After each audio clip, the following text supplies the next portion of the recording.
larger group. That is true. Some people may think that like, oh, my situation isn't as bad as hers, or I'm not, I'm not going through the same thing she's going through. So they may feel like they're like, like the leader of the group, or even vice versa. Like their problems may be more vigilant and more. I don't know how to say it, but maybe worse than somebody else's, and they may think, well, mine is worse than yours, so I get to talk more, or just don't pertain to you. A lot of people. I don't know what I'm trying to say. A lot of people feel that they might demean them within the support group, and then sometimes people judge, even though people don't know you, they still would judge you. Like, girl, why you just ain't leave him alone? Or, girl, I want to do that. And but in the day, I feel like the importance of a support group is because no one in there knows you, and no one knows your business, or even know who you even pertaining or talking about. So you should be able to feel more confident in telling them how you're feeling and the things that you're going through. And sometimes people would have a better relationship just with a therapist one-on-one than they would have in a group setting. I would say group versus individual therapy. It would be the spotlight. In individual therapy, the spotlight is on you. Like, it's up to you to tell, your therapist or your counselor what you're going through, and the whole session is about you. And in contrast to a group therapy or a support group, it's everybody's issues, and how can we as a group improve our mistakes, or cope, talk about our issues. So, and sometimes with fragile patients, they might not be comfortable or bear to emotional damage to the point that they feel like they don't want to talk to a group full of people that they don't know. And sometimes, in my opinion, sometimes just even if you don't want to talk, you feel like you're fragile and you're not there yet to talk about certain things that you're going through with domestic violence, abuse. Sometimes just sit in and just listen to other people talk. And like, maybe, oh yeah, that relates to me. Mm-hmm. Let me tell you my experience with that. Or I never experienced that, but tell me how you would get through it, or tell me, what happened. Maybe we can figure out something together. And those are ways that could help if you feel like you don't want to just, you're not there yet just to even be around it. Just, sit and just listen to other people talking, ways they endured, like they went through the situation, or, even tips about, what ways that you can better help with it. Support groups are more so focused on sharing feelings as opposed to getting advice from the people within the support group. You're more so sharing your issues and sharing your feelings, not looking to receive any advice unless it's from your counselor. You're more so, like I said, sharing your feelings or your issues within that group to basically get that weight off your shoulder. Like, okay, these girls, these women, or these people, they know what I'm going through. So I feel better about explaining myself or telling them my experience, my testimony, or whatever the case may be. Yeah. Some advantages of a support group are accountability. Taking accountability that, okay, I've been in this situation. I know what I need to do to get out. These women, they know what, putting your business out there, it makes you, reflect back onto yourself, like, hey, okay, I could have did this in this situation. Now I know next time this happens, I know how to handle it. It makes you reflect on yourself, because sometimes when going through issues, you never really get the chance to talk about it. So when you do talk about it and it's in front of a big group, you'll be able to take your accountability and realize, this is what I did and this is how I need to fix it.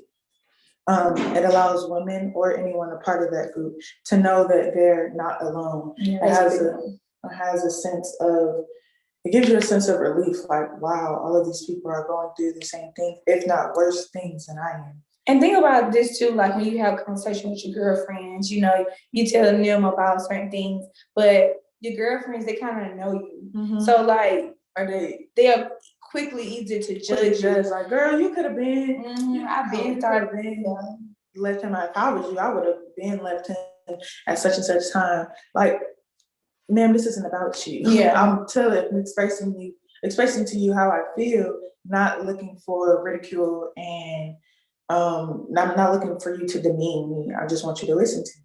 And then the importance of being with the support group, it helps with, being able to, like I was saying, talk to these people that you don't know. And sometimes you'll be surprised that you can even build friendships in the support group, because y'all are a team. Like, you're going through these dark times together, and sometimes going through something with other people that's going through it with you, they are more understanding and you feel more comfortable letting them know, because it's not like, oh, he put his hands on you and you didn't leave. But it's more of like, girl, I know you was in deep and you was in love. I was going through the same thing as well. But let's build with each other. Let's be able to depend on each other to know that we got each other at the end of the day, so we don't feel alone and we don't feel like we're going through this alone, because we have each other. Another advantage is it kind of pertains to accountability. Allowing them to not know that they're alone, but provides a sense of belonging. Like, okay, I may have felt alone during my time of abuse, but this gives me a sense like, okay, these women feel the same way, so I belong with them. And you may not feel like you belong with like your previous friends, but being able to share such a vulnerable piece of your life, you realize that, okay, I could better myself. I could talk to these women and they could be receptive and understand what I'm going through. Yeah. Like I said before, a safe space, a judge-free zone. As I know in high school, they will offer counseling sessions because they'll offer counseling sessions for bereavement, domestic violence, a whole bunch of things. A lot of people didn't want to go because, it says judge-free zone. The counselors stated confidentiality, but you're going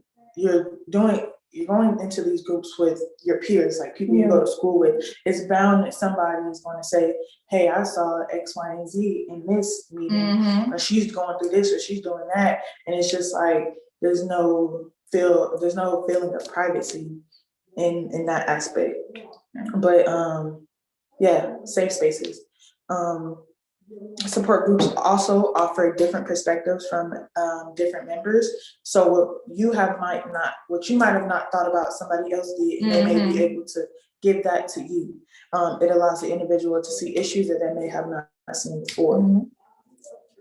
That I feel like even with a girlfriend group, sometimes you can talk about issues like fixing an argument, and you could have belittled it because you made it seem like, girl, he always, or you feel like he was just angry that time. But if you in the support group with a counselor there, giving you feedback and getting feedback from other people, you could have received abuse just from that conversation, but your eyes was closed at the time that you couldn't see it. But now being in the support group, being with a counselor there, and hearing different perspectives from other people that's in the support group can better open your eyes to see like, hey, that wasn't right. I shouldn't let a person talk to me like that, or shouldn't let that person do me like that. But at the time, you only have your own perspective, and you couldn't really see for yourself. And being in a support group can help, help your eyes open from other people. Definitely, and everybody is there for the same reason. The staff is there to help you. The women are there to share their issues with you. Everybody is there for the same reason. Nobody is there to, at least how it's supposed to be conducted. Nobody is there to judge you. Nobody is there to belittle you or demean your experiences. Everybody is there for the same reason, which is to express how they feel and receive advice from the counselor, or maybe the peers as well, on how they can better their situation and giving opportunity to talk without being interrupted. Because sometimes you can be telling people, like, girl, I don't want to hear that. Or, girl, you always talk about the same thing. But being able to be able to talk about it without being interrupted, and actually having people to listen to you. Because a lot of times people don't listen, and being around people that's going through the same thing, they are actually listening to you and be able to give you feedback on certain situations after you've been told about how you felt, instead of being interrupted. Now, personally, I wouldn't do a support group because I I don't like sharing my information with one person, let alone a group between 8 and 15.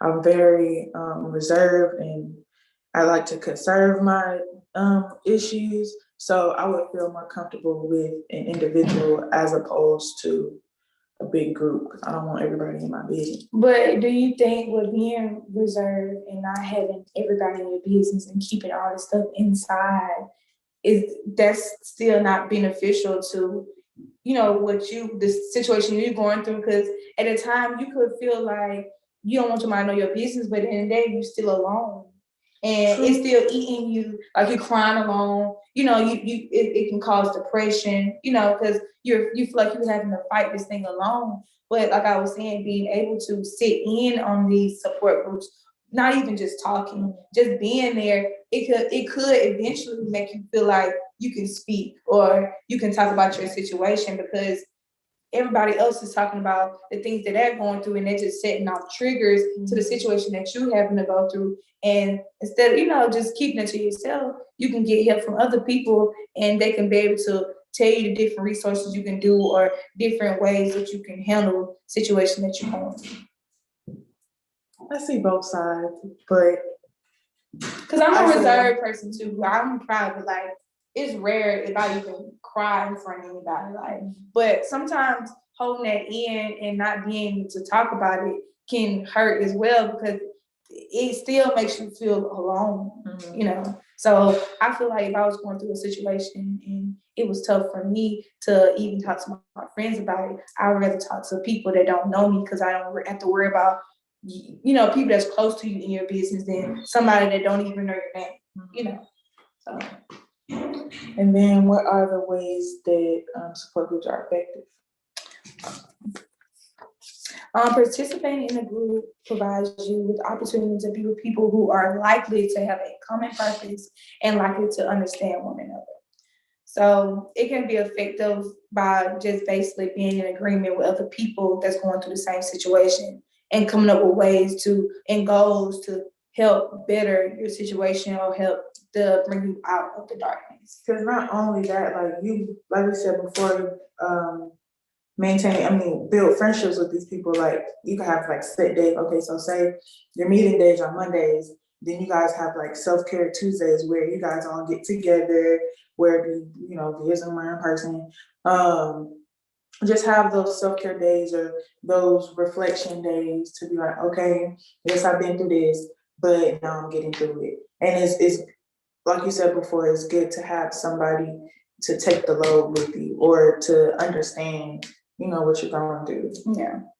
And basically, they're effective too, because, it helps you, like you say, begin new relationships with different women and being able to help each other, being like for instance, okay, if you missed a meeting, somebody being able to check up on you, to see what's going on while you're missing a meeting, or having a sponsor to always check up on you too as well. Because people think about sponsor just in alcoholic, drugs, but I feel like you can have sponsors in any support group. Just not even nobody, just to check up on you, just someone to just so you can feel like someone else cares. Like, you're not just going through the motion. Like, this person actually cares about you. I feel like that's the role of a sponsor, to make sure that you're receiving everything that you intended on with going to the support group. Like, you're making steps. You have your goals, and you're completing those goals, and you have those steps that you're taking, as opposed to you being stagnant and you say one thing and you're not showing anything for it. Right. And because what are different ways you think can stop people from benefiting from a support group? Repeat your question. Like, what ways you feel like people like okay, like when you go into a support group and you're a preserved person and you don't want to speak out. What what are ways that you feel like will start to make you feel comfortable with speaking out? Just listening to, like you said before, listening to people share the same experiences that I have went through. If my husband or spouse was beating me and he did this specific thing, and then another woman said that he did this specific thing, I'd be like, oh wow, like she understands exactly what I'm going through, or anything.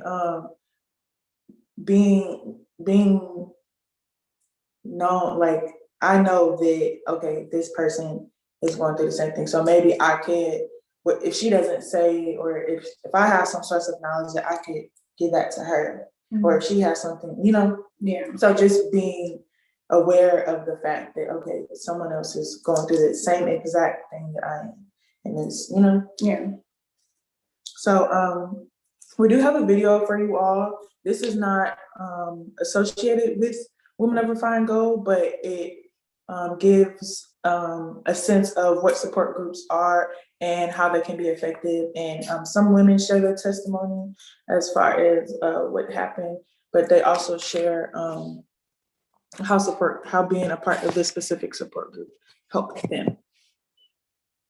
So give me one moment.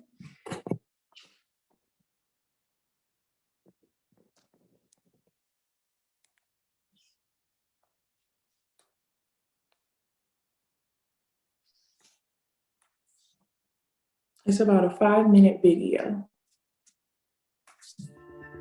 I remember when I first came here, it was the most devastating time of my life. The gun, devastating time of my life. Just the constant beating, the hitting. I remember my own crying, my own screams in a car with this man. I remember him saying, "This is the day you're going to die." And I saw the gun, but when he went to click the gun, it jammed. And he hit me with the gun right up over my head. And I remember just blood just gushing from my face. I was that near to death, but I was determined to live, to tell my story. After that day, I was able to regain my voice in saying no more. Even though it was tragic, it helped me to find my purpose. Here would lead to success.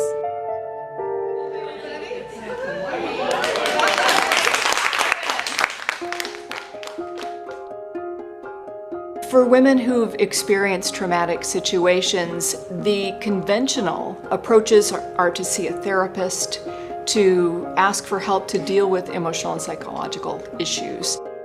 And therapy is really important. But what next? I had my own business called Speak for Success, and I provided training around public speaking and presentation skills. I really got thinking about who are the women in our community that need to be heard. So you've shown up today for yourself, for each other, and for hundreds of thousands of people. There was one night that I had an idea and I had to get out of bed because it wouldn't let me sleep. So I walked to my office, I sat at my computer, and I wrote an outline of a program for women to build self-confidence using public speaking as one of the skills they would learn.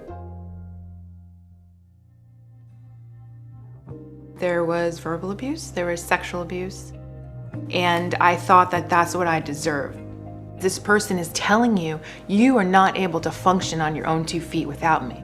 No one else will value you but me. You need to do as I say.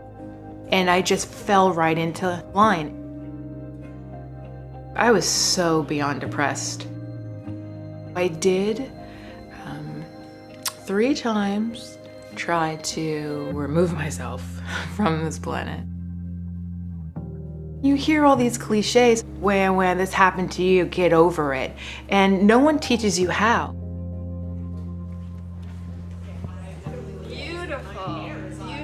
So many of the women who walk in the door, I can see at the very core, for most of them, that the issue is lack of self-worth. What is one thing that lack of confidence has held you back from? I didn't share my authentic self with anyone. Regaining my confidence means regaining my financial independence. We're really helping women discover their own personal power and giving them tools to use it in their lives. We work on everything from how do you give a proper handshake so you're taken seriously, and boundaries. I had to reintroduce myself. I'm like, I no longer do things like that. I leap. Public speaking is a huge confidence builder. If I can stand in front of a room and communicate a message, I'm in a powerful position. I'm someone who is important. What we see week by week for most of the women is they do start to feel safe. They start to open up. They start to engage in eye contact, in conversation, and it's a transformation. We've seen it with over 2,000 women who've gone through our programs at Leap to Success. After the women graduate our programs, 66% of the women were hired within 60 days, and the number went up to 77% 6 months later. That class was really the platform that allowed me to see myself in such a beautiful way that I had never saw myself. Who I was is not who I am today. I first started in 2008, and now I am a classroom instructor with Leap to Success. I now have the power to overcome obstacles and turn them into opportunities. Every day I come into the classroom, someone's life is changed. The more they hear my story, it's like I can let my guard down. I'm safe. If she can do it, I can do it. The more I shared, the more I shed off of me, and I was able to transform myself into a confident, strong person. I felt safe for the first time. Safe for the first time. It took 3 solid years to piece myself back, but I'm better than ever. I got my voice back. In our series Catalyst, we're profiling inspiring social.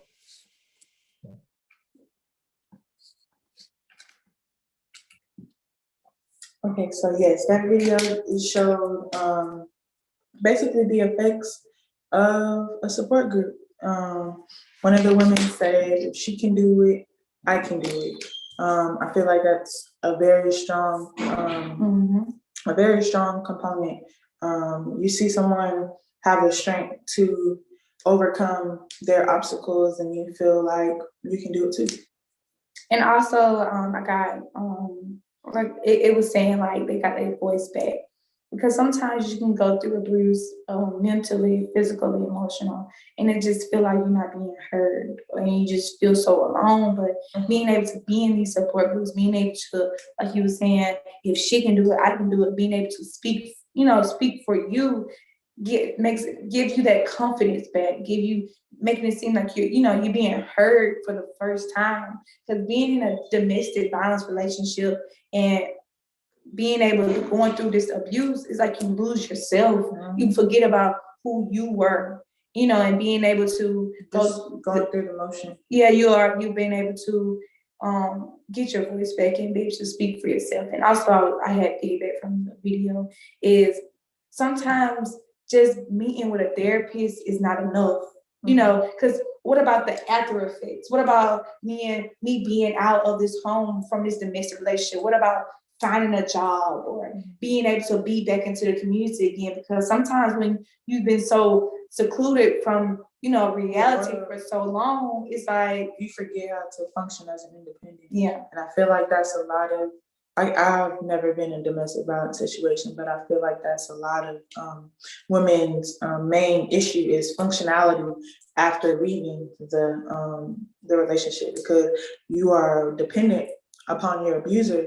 If you like financially, mental, everything, you're dependent upon them. Especially I feel like if you all have children together, you're dependent upon the way he provides. So I feel like gaining independence and gaining that functionality back into society is a main reason as to why a lot of women stay. All right. And also, if you would like to be a part of a support group, even just speaking or sometimes just sitting in, the Women Refined Gold does hold a support group. It's a safe place for women, and also being able to give women support, being able to help women become knowledgeable of abuse and to give strength to other women that's also going through abuse. We try to give the opportunity for everyone to share. Mm-hmm. We accept people for who they are, or with judge-free zone. Men, women, if you feel like you're going through any of abuse and you feel like you're going through this alone, we do hold a support group that you can voice your concerns about the things that you're going through, and also being able to hear other people's stories about things that they go through. So, Ms. Moncrief, do you have any questions for us?